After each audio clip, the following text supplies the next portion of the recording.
So nitrogen family के बारे में डिस्कस करते हैं इस क्लास में। इसेंशियली जो नाइट्रोजन फैमिली है इनको अपन क्या बोलते हैं, pnictogens because these are called as because these are suffocating, they produce or make they suffocating things. For example जैसे अपन एग्जांपल देखा NH3, PH3, even arsenic, H3, these are all suffocating gases.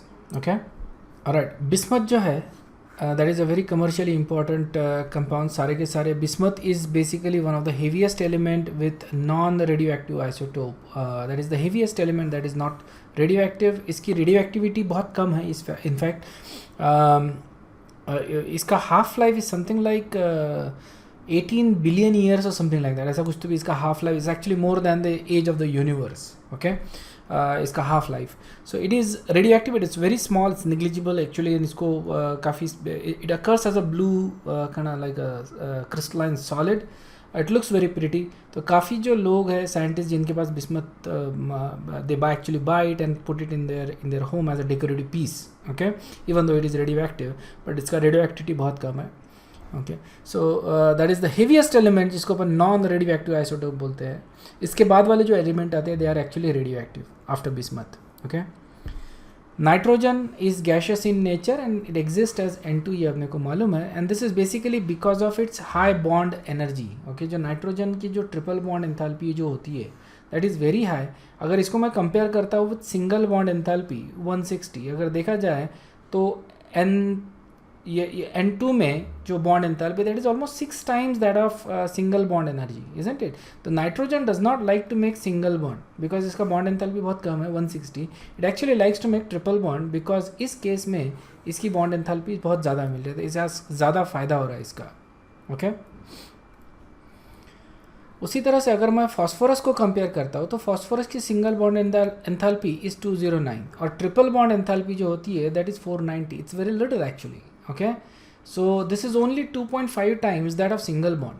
तो in fact so phosphorus क्या करेगा, nitrogen तो obviously it likes to make triple bond, लेकिन phosphorus का single bond enthalpy is more than triple bond. ठीक है ना, अपने को एटलीस्ट ये 3 times चाहिए था इसके, बट नहीं है, इसका 2.5 times ही है। तो इसका मतलब single bond is more stable, so phosphorus will actually make single bond, triple bond phosphorus नहीं बनाता। ओके, सो इसके वजह से phosphorus exist as tetra atomic molecule P4 in gaseous state. Okay, इसके अलग अलग एलोट्रोपिक फॉर्म्स है, ये अपन देखेंगे, yellow phosphorus, red phosphorus, black phosphorus, काफ़ी सारे एलोट्रोपिक फॉर्म्स है, वो अपन देखेंगे आगे। नेक्स्ट अपन देख रहे हैं metallic and non metallic character. तो अपन देख रहे हैं metallic and non metallic character. तो यहाँ पे as you go from top to bottom, okay, from nitrogen to bismuth, basically if you go, the non-metallic character changes to metallic character। okay, and that is a general trend in periodic table, top to bottom metallic character increase होता है, non-metallic character decrease होता है। तो इसमें जो first 2 elements है nitrogen and phosphorus, these are non-metals।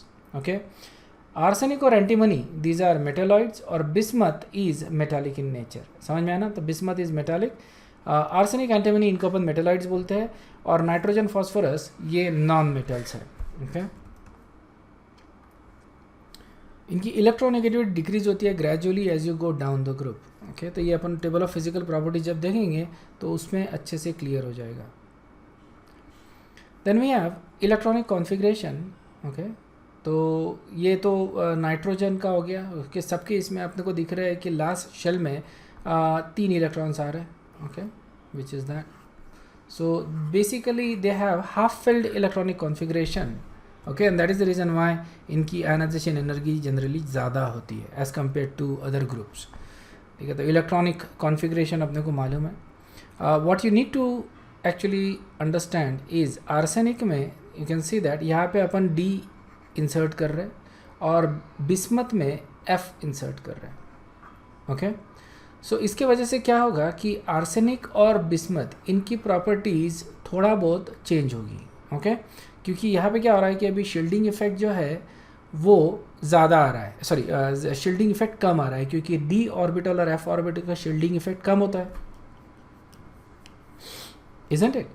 D और F का शील्डिंग इफेक्ट कम होता है, तो शील्डिंग इफेक्ट कम हो गया तो इसकी वजह से क्या होगा, यहाँ पे रिलेटिविस्टिक कॉन्ट्रैक्शन होगा, इफेक्टिव न्यूक्लियर चार्ज बढ़ जाएगा वैलेंस इलेक्ट्रॉन्स के ऊपर, और इसकी वजह से इनकी जो प्रॉपर्टीज़ है वो थोड़ी अलग रही as compare to, so arsenic की प्रॉपर्टी थोड़ी अलग रहेगी as compare to phosphorus, bismuth की प्रॉपर्टी थोड़ी एंटीमनी से अलग रहेगी।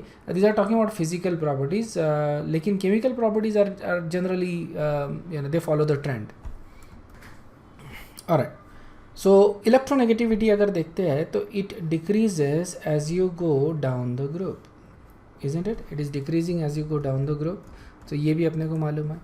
आयनाइजेशन एनर्जी क्या होगा as you go down the group, it should decrease, okay, और यही अपने को दिखता है।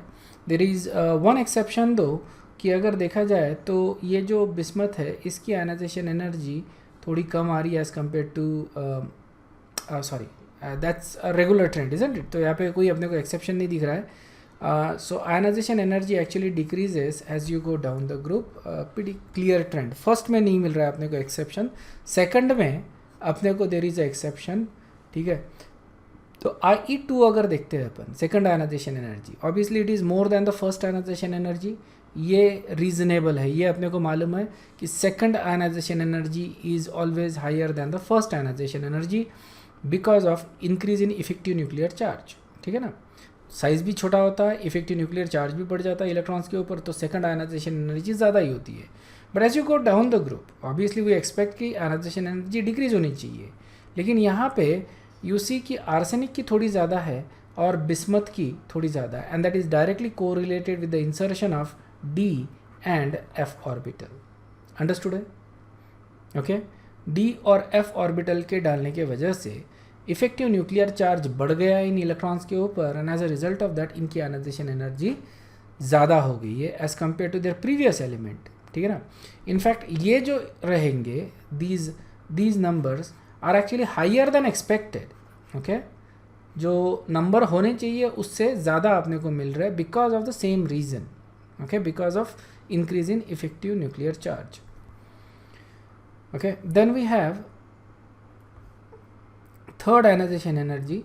इसमें generally again it decreases, only exception here is bismuth. Bismuth में थोड़ा सा ज़्यादा मिल रहा है अपने को ionization energy as compare to antimony, ठीक है।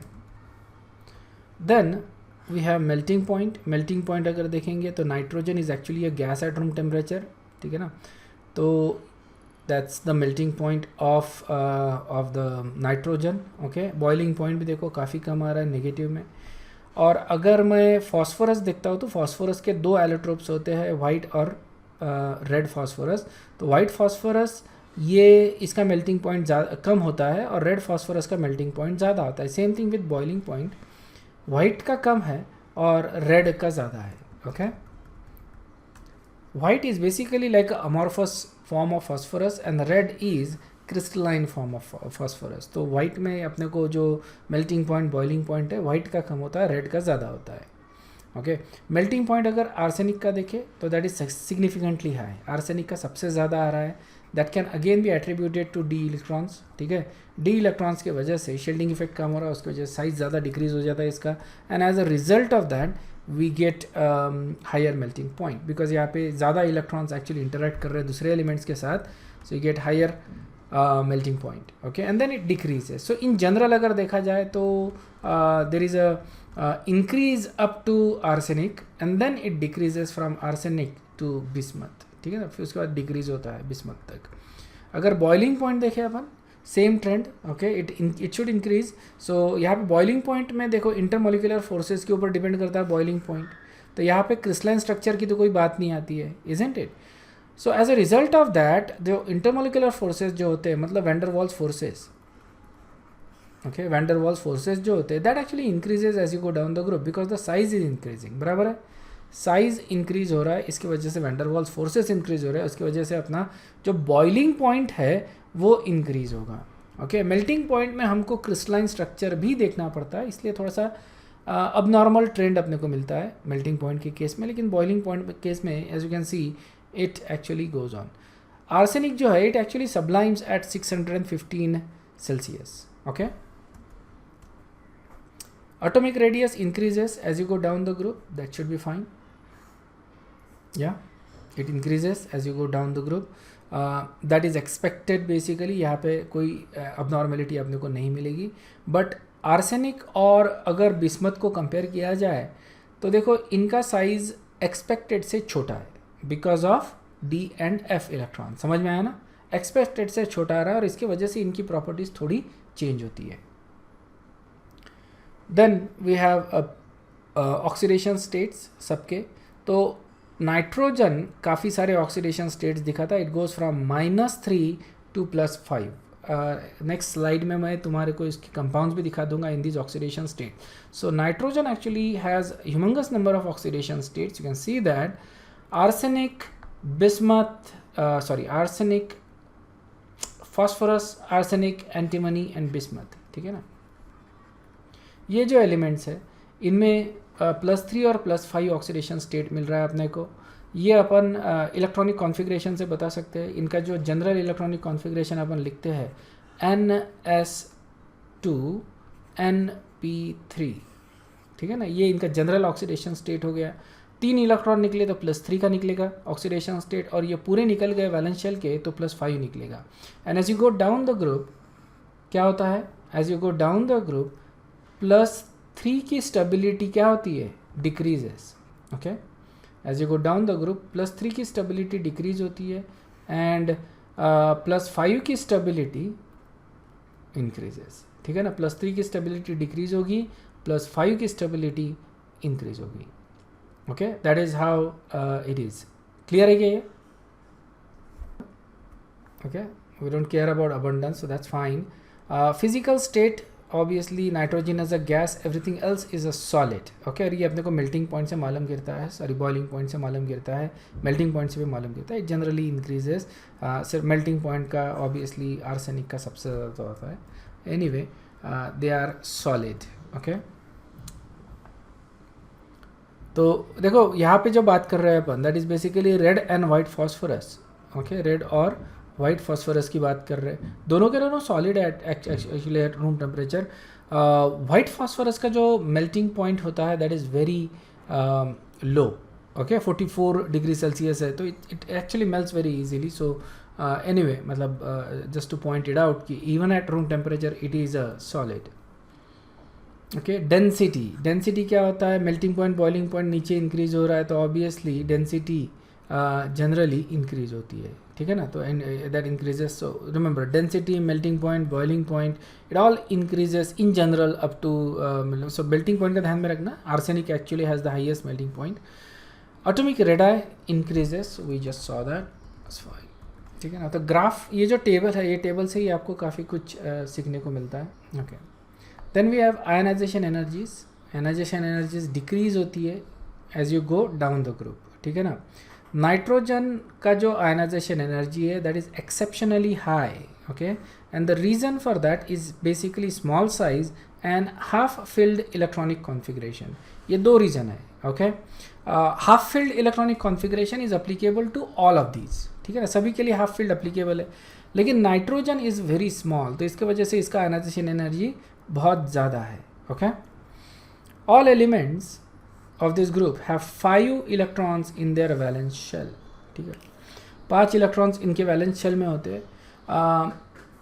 सो अगर P देखा जाए तो P has just 3 electron, that means it is a half filled electronic configuration. That is the reason why इनका जो आयनाइजेशन एनर्जी होता है नाइट्रोजन का specifically, it is very high. In fact nitrogen का ionisation energy I think is even more than that of oxygen. ठीक है ना, oxygen का आयनाइजेशन एनर्जी थोड़ा कम आता है. ये अपन ने पीरियोडिक टेबल में देखा था, इफ़ यू रिमेंबर दैट, कि ऑक्सीजन की इसमें से एक इलेक्ट्रॉन अगर मैं निकालता हूँ तो you get half filled electronic configuration, तो उसका आयनाइजेशन एनर्जी कम होता है. लेकिन यहाँ पे नाइट्रोजन के केस में we are actually removing the electron from half filled electronic configuration, तो इसलिए नाइट्रोजन का आयनाइजेशन एनर्जी ज़्यादा होता है फ्रॉम दैट ऑफ ऑक्सीजन. समझ में आ रहा ना, ये कॉन्ट्रास्ट हो गया है. ओके, सो इनका हाईएस्ट ऑक्सीडेशन स्टेट होता है +5. ओके, जहाँ पे पाँचों के पाँचों इलेक्ट्रॉन्स जो आ रहे हैं, ओके, जो 5 इलेक्ट्रॉन्स है वो पार्टिसिपेट कर रहे हैं. ऑब्वियसली +5 ऑक्सीडेशन स्टेट में it is not going to be ionic. कौन से रहेंगे, ये सिर्फ covalent. Okay, so that is easy to understand why. Alright, inert pair effect के बारे में ज़्यादा बात करने की आई थिंक ज़रूरत नहीं है. As you go down the group, inert pair effect increases the stability of +3, increases and stability of +5 decreases. Okay, so that is the thing. ये इसके बारे में थोड़ा और आगे अपन डिस्कस करेंगे. इनर्ट पेयर इफेक्ट लास्ट इसमें अपन ने डिस्कस किया ही था ग्रुप 13 और 14 में. यहाँ पे भी थोड़ा सा डिस्कस करेंगे, but it's essentially the same explanation. Okay, there is nothing much to it. Nitrogen ऐसे बताया कि काफ़ी सारे wide range of oxidation states दिखाते हैं. देखो NH3 में -3 है. ओके, N2H4 इसको अपन हाइड्रोजीन बोलते हैं. ओके, इसको अपन हाइड्रोजीन बोलते हैं. दैट इज इसमें -2 है. एंड NH2OH इसको हाइड्रोक्सिलअमीन बोलते हैं. हाइड्रोक्सिलअमीन दैट इज इसमें -1 है इसका. You can easily calculate the oxidation state. मैं सिर्फ एग्जांपल दिखा रहा हूँ तुमको. नाइट्रोजन में ऑब्वियसली इट इज़ 0. ओके, अगर ऑक्सीजन के साथ आता है नाइट्रोजन से it becomes positive. Okay, so N2O में +1, NO में +2, HNO2 नाइट्रस एसिड इसमें +3 आ रहा है. NO2 में +4 आ रहा है, और HNO3 नाइट्रिक एसिड इसमें +5 आ रहा है. So these are the oxidation states of nitrogen in various compounds. So -3 से लेके +5 तक wide range of oxidation states अपने को मिल रहा है in case of nitrogen. Okay, इतना बड़ा रेंज अपने को किसी दूसरे एलिमेंट में नहीं मिलता है, स्पेसिफिकली इन पीरियड 2 में. ओके, +5 आयंस तो कभी फॉर्म होते ही नहीं है, बिकॉज बहुत ज़्यादा एनर्जी लगती है, इमेंस एनर्जी. ओके, तो +5 ऑक्सीडेशन स्टेट फॉर्म नहीं होता है, आयनिक कंपाउंड्स फॉर्म नहीं होते बेसिकली. सो इनके जो कंपाउंड्स होते हैं +5 में, दीज आर प्रीडोमिनेंटली कोवेलेंट. ठीक है, लेकिन +3 फॉर्म होते हैं विथ एंटीमनी बिस्मथ. ओके, तो ये इसलिए फॉर्म होते हैं कि +3 मतलब IE1 + IE2 + IE3, ये जो 3 आयनाइजेशन एनर्जी है, इनका जो सम आता है दैट इज़ मैनेजेबल.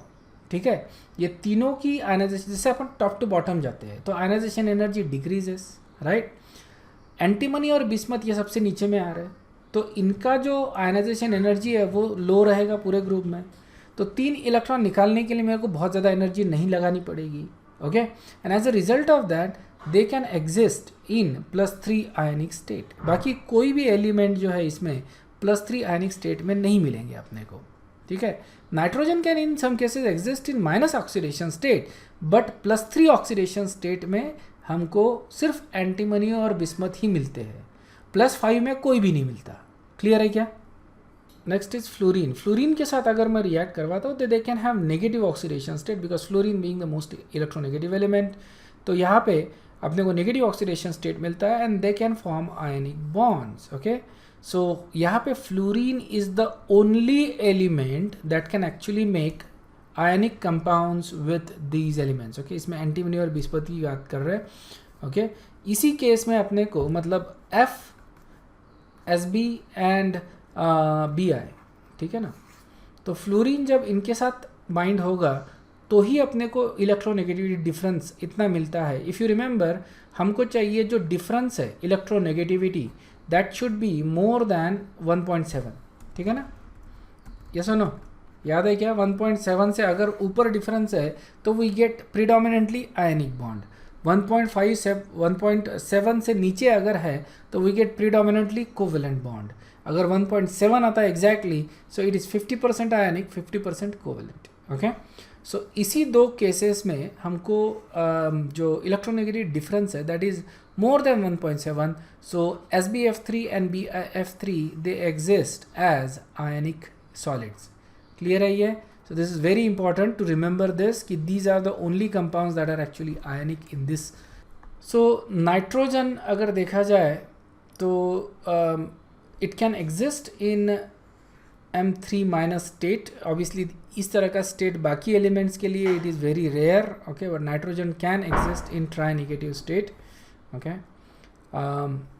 so यहाँ पे दिया है देखो, nitrogen can exist in trivalent anion because it is small, इसकी electronegativity ज़्यादा है, so it can actually hold on to these 3 electrons pretty easily.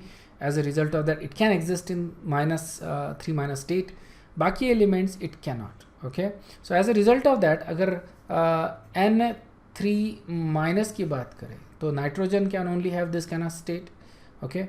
तो it can form this type of compounds with reactive metal जैसे lithium, beryllium, boron, boron नहीं, magnesium, calcium.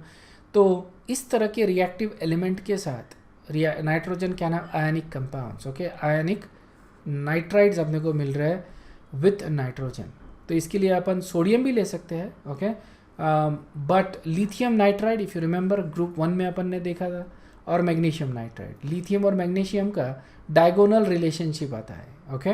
And because of that they have nitrides. ये अपन ने group 1 और group 2 में देखा था, diagonal relationship. So only lithium and magnesium actually forms nitride. Sodium ले सकते हैं लेकिन sodium nitride is not very stable, okay.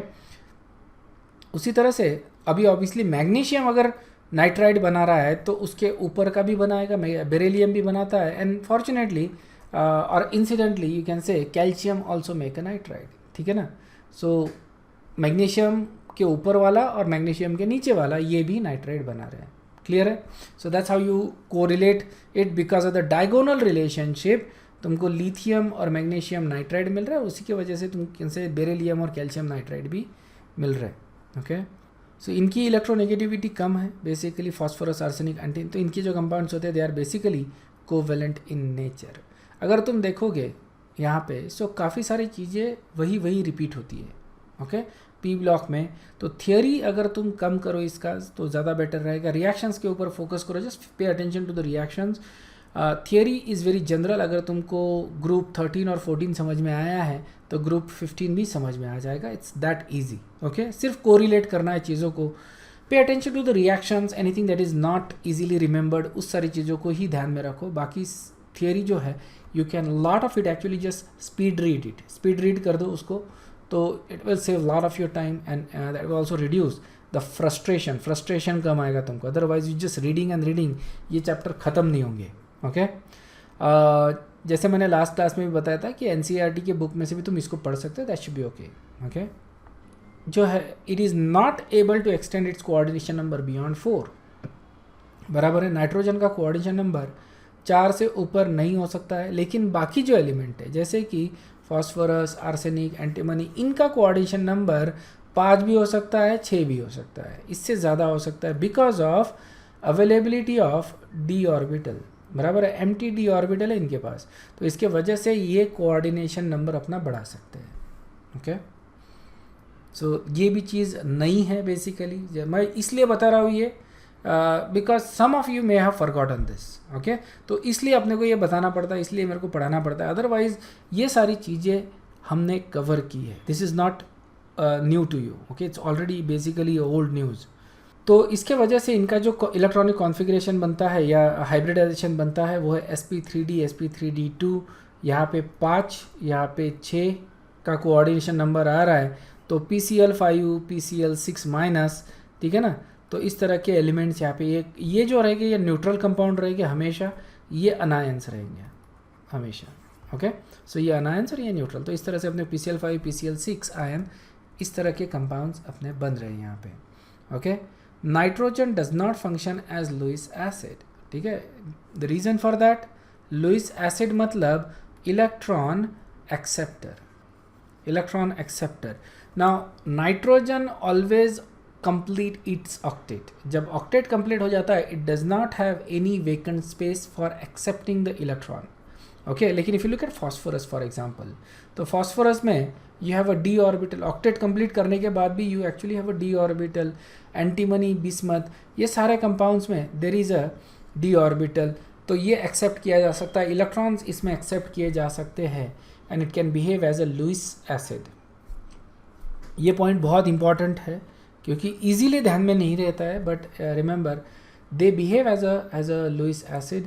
और ये अपन ने देखा भी है basically, I don't know if you guys remember it, is synthesis of alkyl halides में आता ही ये, okay. We haven't actually covered it, but आगे आएगा, तो जब आएगा तो मैं तुमको याद दिलवाऊंगा। फास्फोरस के हम कंपाउंड्स ले, I don't know if we have seen this PCl3, PCl5, ठीक है ना। ये कंपाउंड्स अपन एक्सेप्ट करते हैं, अलॉन्ग विद SOCl2 भी यूज़ करते हैं अपन, थाइनिल क्लोराइड। तो रिएक्शन ये है, ROH gives you RCl. Anybody remember the, I don't know if we have covered this. तो PCl phosphorus trichloride, phosphorus pentachloride, ये यूज़ करते हैं अपन इस रिएजेंट में, इस रिएक्शन में to get alkyl halide, alkyl chloride. देखा है कि ये अपन ने? I don't recall, that's why I am asking. Let's talk about hydrides. ठीक है ना. तो ऑब्वियसली हाइड्राइड्स बनाते हैं like NH3, PH3, so on and so forth, isn't it? इस तरह के हाइड्राइड्स बनते हैं. सो ये जो हाइड्राइड्स होते हैं they basically act as a Lewis bases. Okay, hydrides as well as their alkyl derivatives, जैसे for example NCH3/3 इस तरह से. Okay, trimethylamine ये जो रहेगा, या फिर trimethylphosphine ये जो रहेगा, this will basically act as a Lewis base. Okay, because of the fact that they can donate the electron. Okay, और कोऑर्डिनेशन केमिस्ट्री में इनको अपन बोलते हैं ligands. Ligands are nothing but Lewis bases. Lewis bases donates electron. Okay, और यहाँ पे सबके पास क्या है? लोन पेयर ऑफ इलेक्ट्रॉन है. So यहाँ पे देखो, nitrogen is giving electron to the Lewis acid BF3. BF3 is a typical Lewis acid. तो नाइट्रोजन और ये कोऑर्डिनेट बॉन्ड बना रहे हैं. ठीक है ना. So nitrogen is basically going to give electron to that BF3. यहाँ पे nitrogen is giving electron to calcium. Okay, d orbital में उसके इलेक्ट्रॉन डोनेट किए जा रहे थे. इस तरह के कोऑर्डिनेशन कॉम्प्लेक्स या एडिशन कॉम्प्लेक्सेस बन रहे हैं. Okay okay, nitrogen and phosphorus shows typical properties of non metals. Properties देख लो. They are poor conductors of heat and electricity. Okay, not a surprise to us. They form acidic oxide. Obviously non metals है तो acidic oxide ही बनाएंगे. And they predominantly form covalent compounds. Covalent compounds भी बनाते हैं.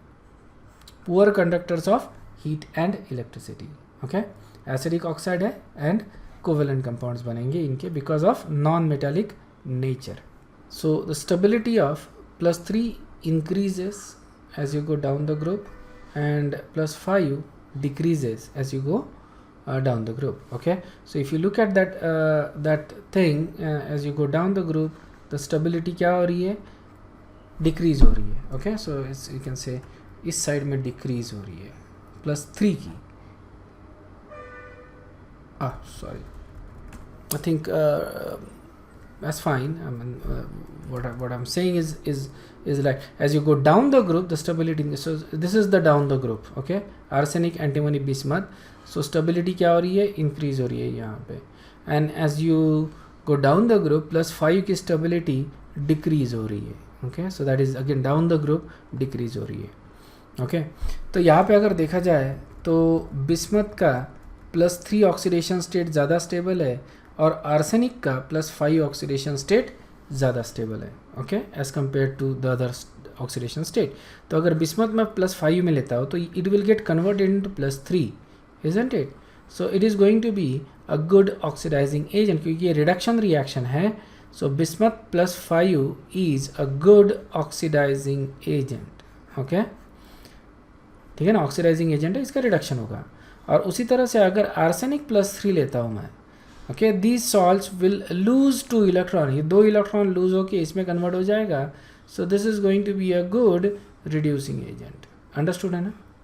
Okay, bismuth is a good oxidising agent and arsenic and this one is a good reducing agent. Okay, so जो भी higher oxidation state में होता है वो अभी लोअर पे ही जाएगा, इजंट इट? ये तो हाई और जा नहीं सकता, लोअर पे ही जाएगा. तो हायर से लोअर जब भी ट्रांजिशन होता है तो it is basically they are acting as a oxidizing agent. Just take an example of KMnO4, K2Cr2O7. इसमें मैग्नीज और chromium they are in the highest oxidation state.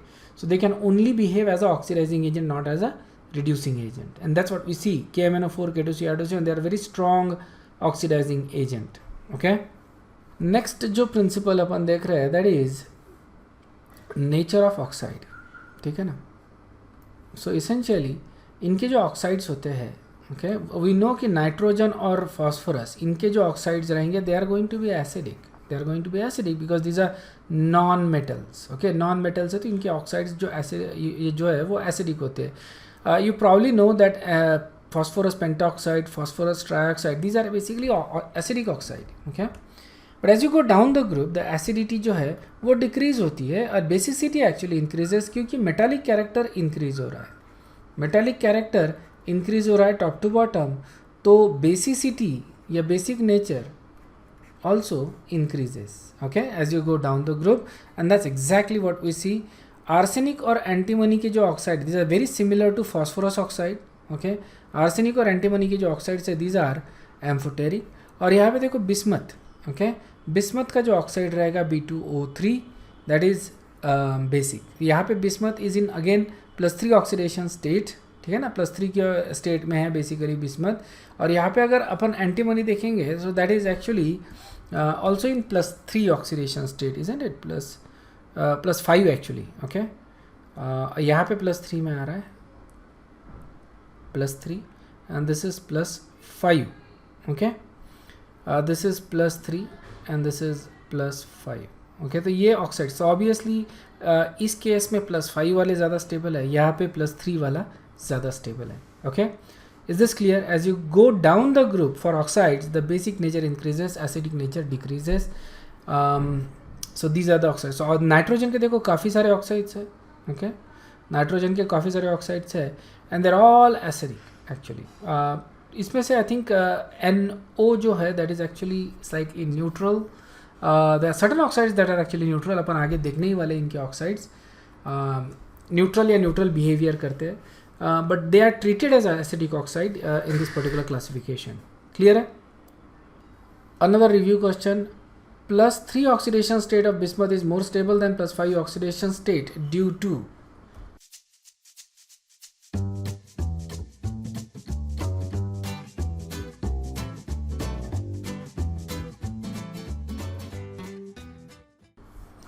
Correct answer is B.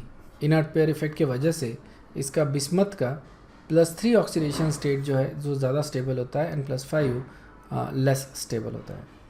So next जो अपन देख रहे हैं that is halides. Okay, तो इनके जो halides है वो दो तरह के होते हैं. एक तो होता है ट्राइहैलाइड, दूसरा होता है pentahalides. Okay, obviously nitrogen pentahalide नहीं बना सकता. Okay, nitrogen does not form pentahalide. किसी भी तरह का पेंटाहैलाइड नाइट्रोजन नहीं बनाता. ओके, लेकिन बाकी जो कंपाउंड्स है they can make trihalides as well as pentahalide. तो जैसे PCl3, PCl5 इस तरह के हैलाइड्स, तो फॉस्फोरस की जगह तुम आर्सेनिक, बिस्मथ सारे रख सकते हो and you get penta halides. और यहाँ पे भी अपन स्टेबिलिटी ऑर्डर आसानी से डिटरमाइन कर सकते हैं. ठीक है ना, based upon the inert pair effect.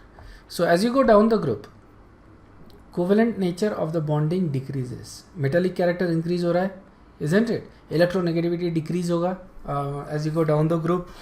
इसका मतलब क्या हो रहा है कि with the halogen itself electronegativity difference बढ़ते जा रहा है. अगर इलेक्ट्रोनेगेटिविटी डिफरेंस बढ़ रहा है तो आयनिक कैरेक्टर इंक्रीज होगा और कोवेलेंट कैरेक्टर डिक्रीज होगा. So as you go down the group ionic character increases. Okay, देखो ये जो है all depends upon the properties. Okay, decide करती है कंपाउंड्स की प्रॉपर्टीज़. कोवेलेंट नेचर है या आयनिक नेचर है, तो इससे अपन उनकी जो प्रॉपर्टी है वो प्रिडिक्ट कर सकते हैं.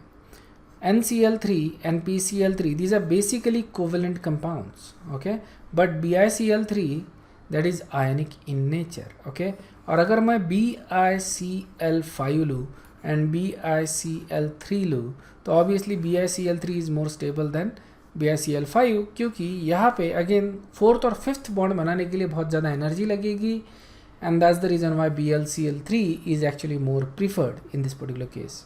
Okay, all halides are hydrolysed in water और ये बनाते हैं oxo acids and oxo chlorides. Water के साथ ऑक्सो एसिड बनता है, ऑक्सो क्लोराइड बनता है. इसमें एक्सेप्शन सिर्फ एक ही आएगा, it is NF3. NF3 does not undergo hydrolysis with water. Clear है क्या? NF3 does not undergo hydrolysis water.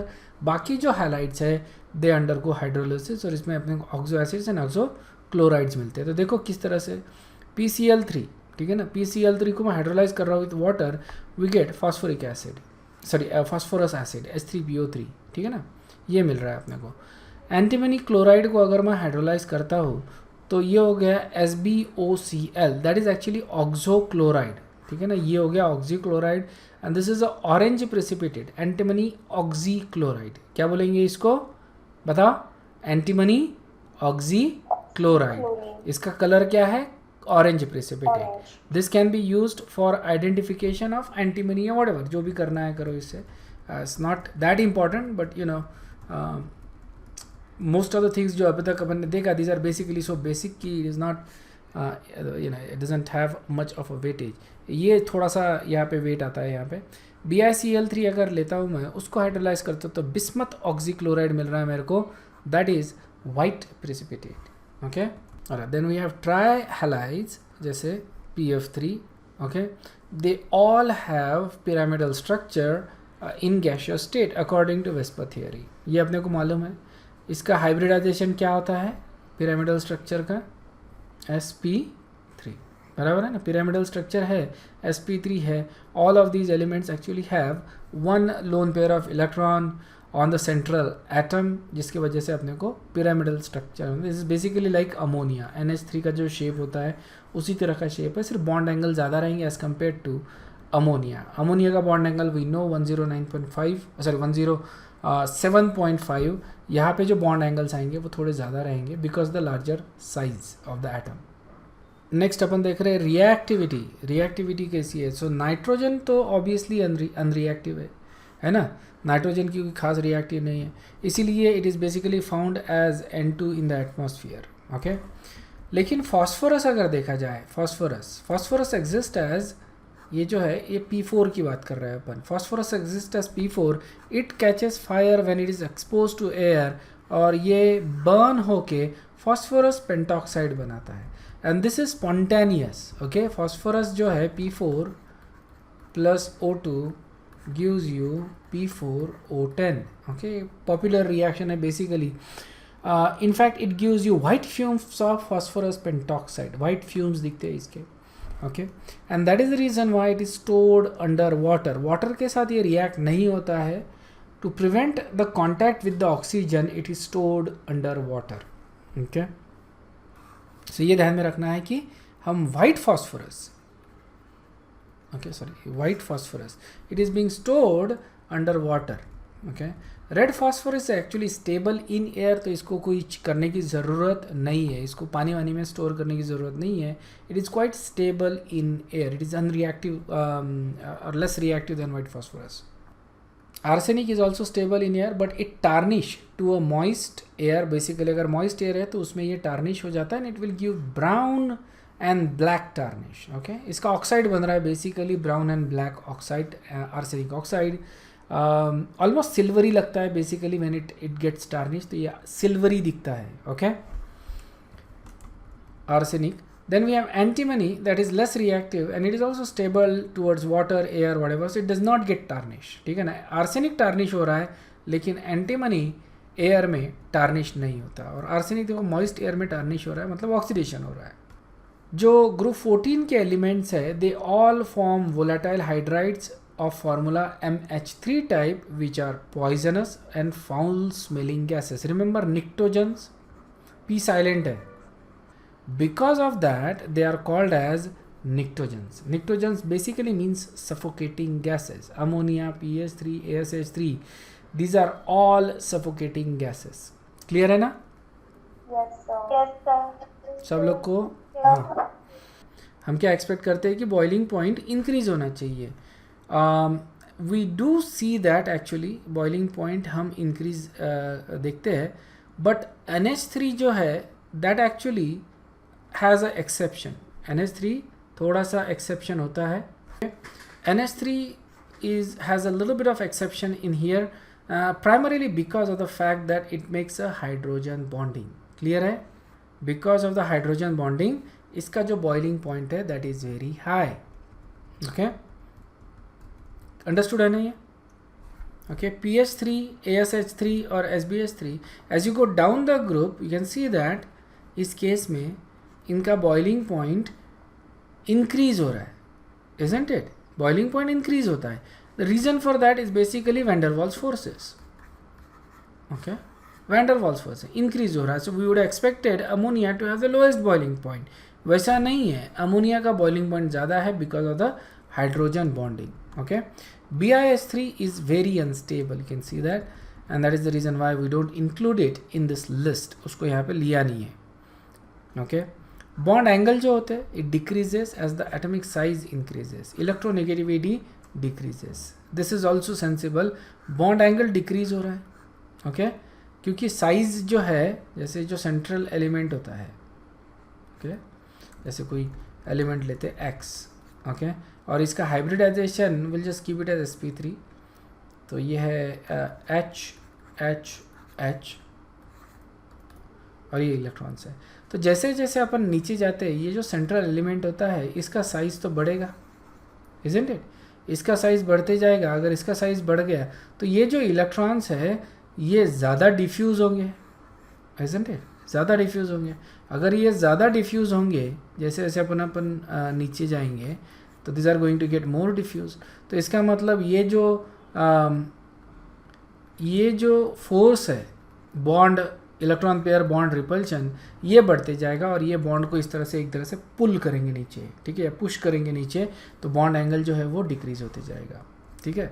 And that is true for all hydrides in the periodic table. ध्यान में रखना, सारे हाइड्राइड्स में when you go top to bottom जो bond angle है वो डिक्रीज होता है, इंक्रीज नहीं होता है. ध्यान में रखना है. ऑलराइट, सेंट्रल एलिमेंट का साइज अगर बड़ा है तो बॉन्ड एंगल जो रहेगा उसके हाइड्राइड का वो कम रहेगा. Stability of the hydride obviously as you go down the group क्या हो रही है? Decrease. Yes sir.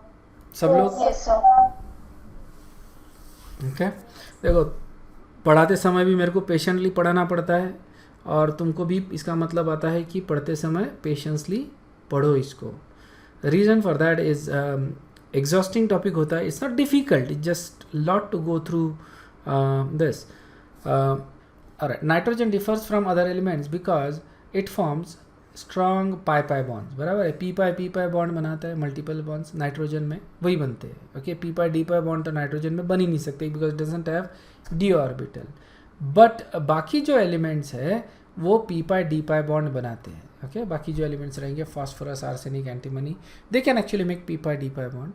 Okay, so because of this P pi bond with nitrogen it forms number of compounds with itself with other elements. इनके साथ अलग अलग compounds बनाता है जो बाकी एलिमेंट्स के साथ पॉसिबल नहीं है. There is no counterpart in other group, other element जिसमें इतने अलग अलग टाइप के कंपाउंड्स बनते हैं, ठीक है ना.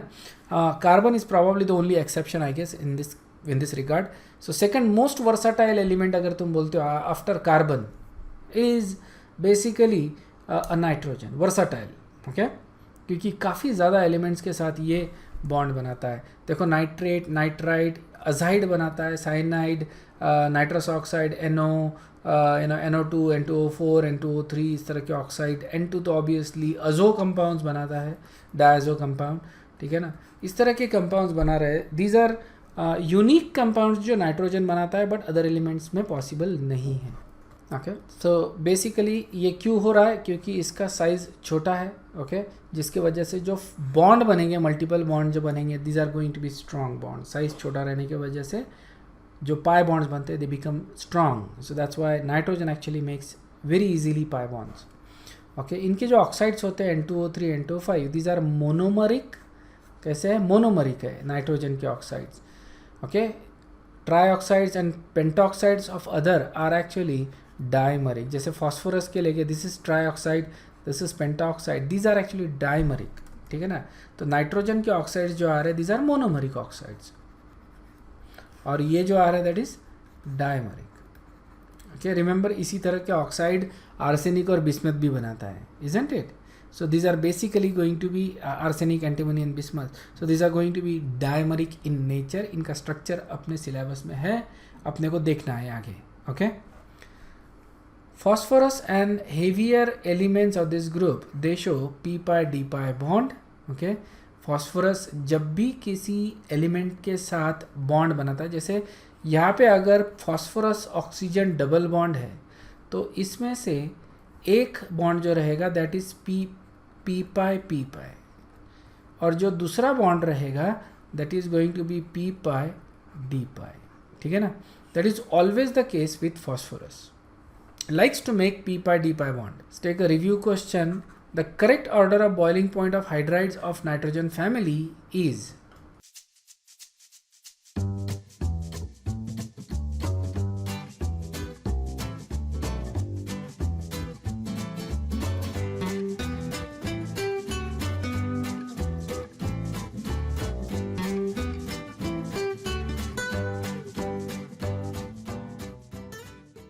So that is the correct answer. Correct answer is C. As you know, as you go from top to bottom, for hydrides the boiling point increases. Exception आता है NH3, मतलब NH3 का सबसे कम होना चाहिए था, लेकिन सबसे ज़्यादा आ रहा है basically, not सबसे ज़्यादा but it's quite high. The reason for that is basically NH3 makes hydrogen bonding. Okay, although NH3 is a gas at room temperature, लेकिन because of the hydrogen bonding it has significantly high boiling point. Clear है क्या? That is the answer for it. So that is basically we'll stop here now. Okay guys, अगर कोई doubt नहीं है तो you guys can leave. I'll see you in the next class. Thank you very much. Bye bye.